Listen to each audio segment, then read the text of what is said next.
रामकृष्ण हरी मंडळी, मी आपला DN सावळे, स्वागत प्रॉपर्टी ठाणे पश्चिम।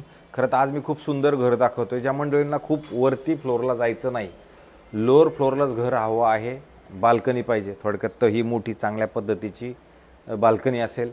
समोर जर बघितलं तर सुंदर असा तुमचा ॲमेनिटीज दिसणारा व्ह्यू आहे, कारण याच्यामध्ये स्विमिंग पूल, क्लब हाऊस, जिम ह्या सगळ्या सुखसुविधा चांगल्या पद्धतीच्या आहेत। 32 माळ्याची बिल्डिंग आहे। आपला फ्लॅट खूप वरती नसल्या कारणानं खालच्याच फ्लोअरला फ्लॅट आहे, पण ह्या सगळ्या स्विमिंग पूल, क्लब हाऊस, जिम, गार्डन, मंदिर ह्या सगळ्याच गोष्टी तुम्हाला ह्या कॉम्प्लेक्समध्ये नक्कीच मिळतील। राहिला प्रश्न ह्या बिल्डिंगचं वय, तर ह्या बिल्डिंगचं वय 0 ते 3 वर्ष असणारं वय असलेली ही बिल्डिंग आहे। घोडबंदर रोडला भाईंदरपाड्याला हे लोढा स्प्लेंडोरा नावाचं कॉम्प्लेक्स आहे आणि हे लोढा बिल्डर्स अँड डेव्हलपर्सनं बनवलेलं आहे। टाउनशिप प्रोजेक्ट आहे।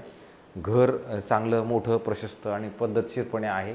विशेष म्हणजे ह्याच्यात जर एरिया आपण आलो तर 530 कार्पेट असणारा हा 2 BHKचा आपला फ्लॅट असेल। आपल्याला फ्लॅटमध्ये नाही म्हणलं तरी 2 ते 3 AC मिळतील आणि हे जे मालक आहेत, हे मालक खरं तर ह्या देशात नाही, दुसऱ्या देशामध्ये आहेत, विदेशात आहेत। त्याच्यामुळे आता त्यांनी हा फ्लॅट विकवण्याचं ठरवलेलं आहे।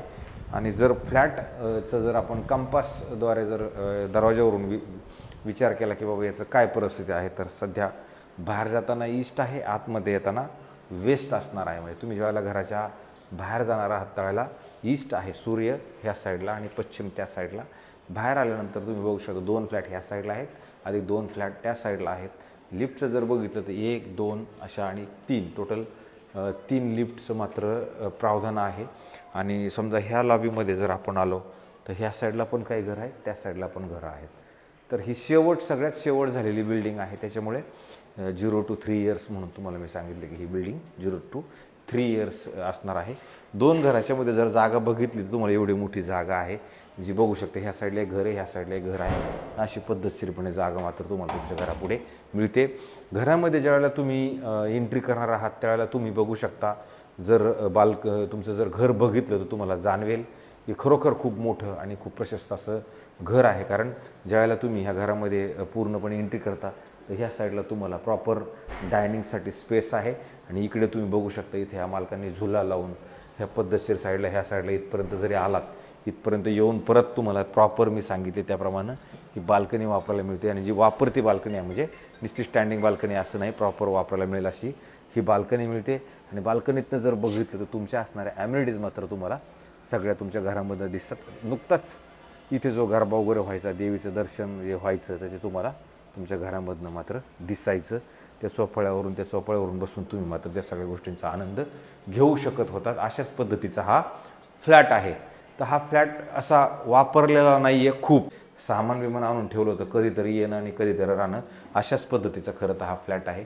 त्याच्यानंतर आपण ज्यावेळेला किचनमध्ये येतो, तुम्ही किचनमध्ये पण बघू शकता की सुंदर अशी ह्या साईडला पण जागा आहे, ह्या साईडला पण जागा आहे, तिथं फ्रीजला जागा आहे।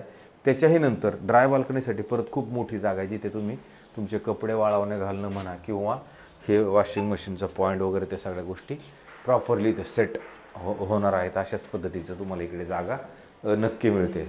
ह्या पद्धतीचं किचन आहे। बरं, ठाणा स्टेशनपासून मात्र हे लांब आहे आणि इथं मात्र एक गोष्ट आहे की भविष्यात येणारं जे मेट्रो स्टेशन आहे ते याच्या जवळ आहे आणि मेट्रोचं यार्ड ह्या कॉम्प्लेक्समध्येच असणार आहे।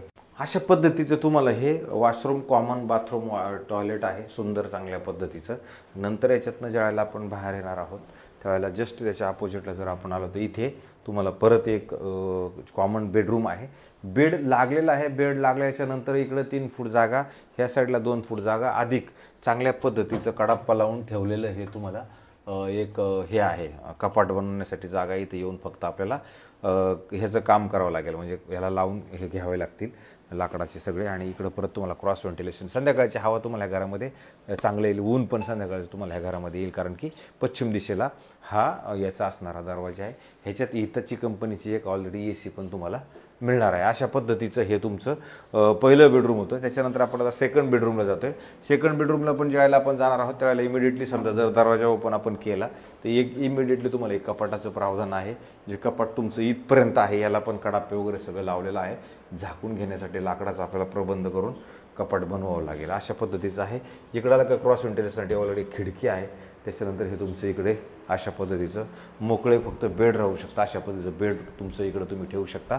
बेडच्या नंतर परत क्रॉस व्हेंटिलेशनसाठी तुम्हाला इथं पद्धतशीरपणे चांगली मोठी खिडकी मात्र ह्या साईडला नक्की दिलेली आहे.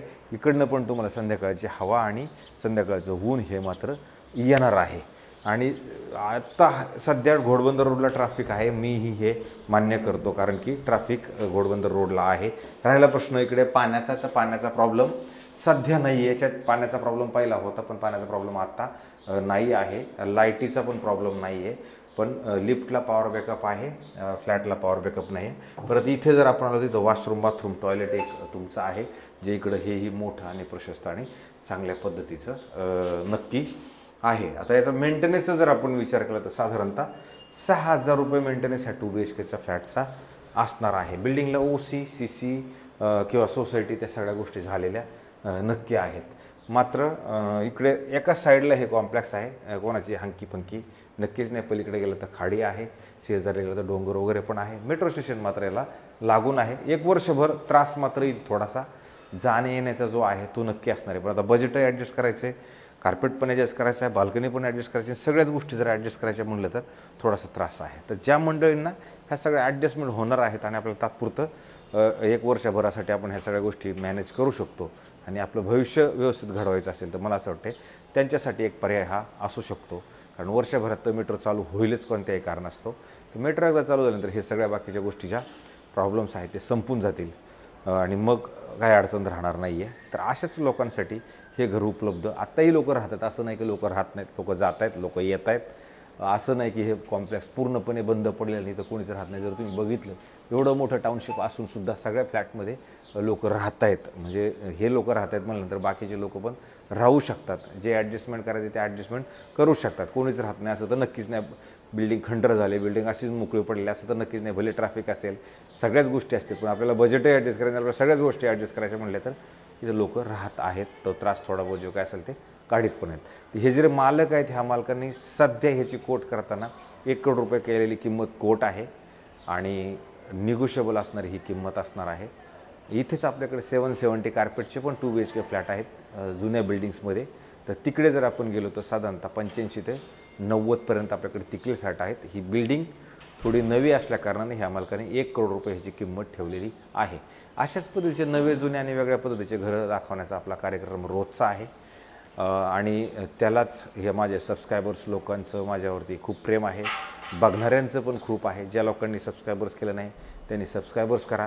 माझा उत्साह असंच वाढवत जा. मला फोन करून खूप लोक सांगतात की तुम्ही काळजी करू नका, तुम्ही करतायत ते चांगलं करताय. तुमच्या ह्या विश्वासाला मी तडा न जाऊन देण्याचा प्रयत्न नेहमी करणार आहे. त्याच्यामुळं असंच प्रेम तुमचा आणि आशीर्वाद माझ्या पाठीमागं राहू द्या. तुर्तास थांबतो मंडळी. रामकृष्ण हरी.